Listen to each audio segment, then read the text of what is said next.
அன்புக்குரியவர்களே, இறைமகன் இயேசுவின் நாமத்தில் உங்களை அன்போடு கூட வாழ்த்துகின்றேன். இந்த வாரம் முழுவதும் ஆண்டவருக்கு பிரியமாய் இருப்பது எப்படி என்பதை குறித்து நாம் தியானித்துக் கொண்டிருக்கிறோம். இன்றைக்கும் ஆண்டவருக்கு பிரியமான ஒரு காரியத்தை வேத வசனத்திலிருந்து தியானிக்க போகிறோம். ஒரு வசனத்தை வாசிக்க விரும்புகிறேன். சங்கீதம் 112:1. அல்லேலூயா, கர்த்தருக்கு பயந்து அவருடைய கட்டளைகளில் மிகவும் பிரியமாய் இருக்கிற மனுஷன் பாக்கியவான். வேதம் பல காரியங்களை கர்த்தருக்கு பிரியம் என்று சொல்லியிருக்கிற அதில் ஒன்று, நீங்கள் அவருடைய கட்டளைகளிலும் கற்பனைகளிலும் பிரியமாயிருந்தால் அது ஆண்டவருக்கு பிரியமா. 1ஆம் சங்கீதம் சொல்லுகிறது, இரவும் பகலும் அவருடைய வேதத்தில் தியானமாயிருக்கிற மனுஷன் பாக்கியவான்.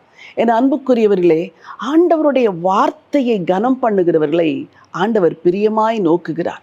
உங்கள் பிள்ளைகள் உங்கள் வார்த்தையை கனம் பண்ண வேண்டும் என்று விரும்புகிறீர்கள். உங்கள் மாணவர்கள் உங்கள் வார்த்தையை கனம் பண்ண வேண்டும் என்று விரும்புகிறீர்கள். உங்களுக்கு கீழே வேலை செய்கிற உங்களுடைய ஊழியர்கள் உங்கள் வார்த்தையை கனம் பண்ண வேண்டும் என்று விரும்புகிறீர்கள். ஆண்டவரும் அதைத்தான் விரும்புகிறார்.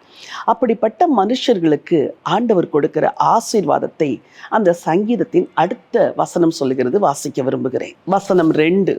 அவன் சந்ததி பூமியில் பலத்திருக்கும், செம்மையானவர்களின் வம்சம் ஆசீர்வதிக்கப்படும், ஆஸ்தியும் ஐஸ்வர்யமும் அவன் வீட்டில் இருக்கும், அவனுடைய நீதி என்றென்றைக்கும் நிற்கும்.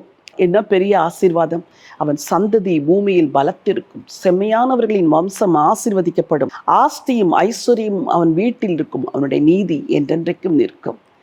ஆண்டவருடைய வார்த்தையில் பிரியம் கொண்டு அந்த வசனத்தை தியானிக்கிறவர்கள் பாக்கியவான்கள். உங்களை பார்த்து கேட்கிறேன், ஒரு நாளைக்கு எவ்வளவு நேரம் வேதம் வாசிக்கிறீர்கள்? எத்தனை அதிகாரம் வாசிக்கிறீர்கள்? எவ்வளவு நிதானமாய் வாசிக்கிறீர்கள்? வாசிப்பதில் பல விதங்கள் இருக்கிறது. அவசர அவசரமாய் வாசித்து போவது ஒன்று, வாசிக்காமலே இருப்பது ஒன்று, வாசிப்பதில் நிறுத்தி நிதானமாய் தியானித்து அமைதியான மனநிலைமையில் வாசிப்பது ஒன்று.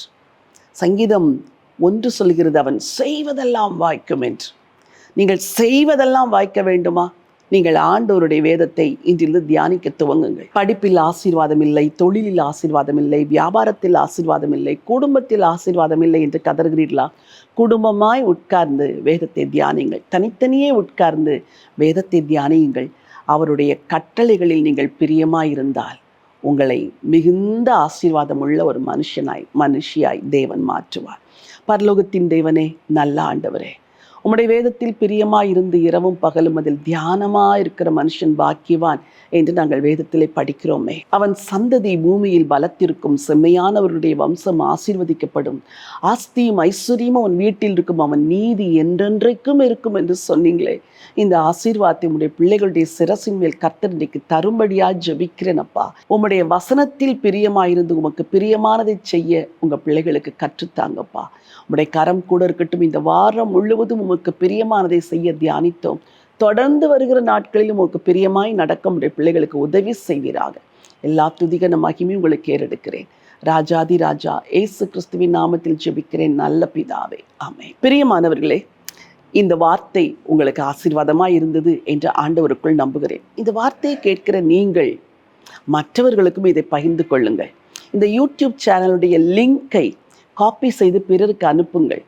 இந்த சேனலை சப்ஸ்கிரைப் செய்யும்படி சொல்லுங்கள். நீங்கள் அவர்களை சப்ஸ்கிரைப் செய்யும்படி சொல்லும் பொழுது இந்த சேனலில் பதிவிடுகிற மற்ற ஆவிக்குரிய செய்திகளையும் அவர்கள் கேட்பதற்கு வாய்ப்பு இருக்கிறது, வளருவதற்கு வாய்ப்பு இருக்கிறது. இதை ஒரு ஊழியமாய் செய்யுங்கள். நிச்சயமாக தேவன் உங்களை ஆசீர்வதிப்பார்.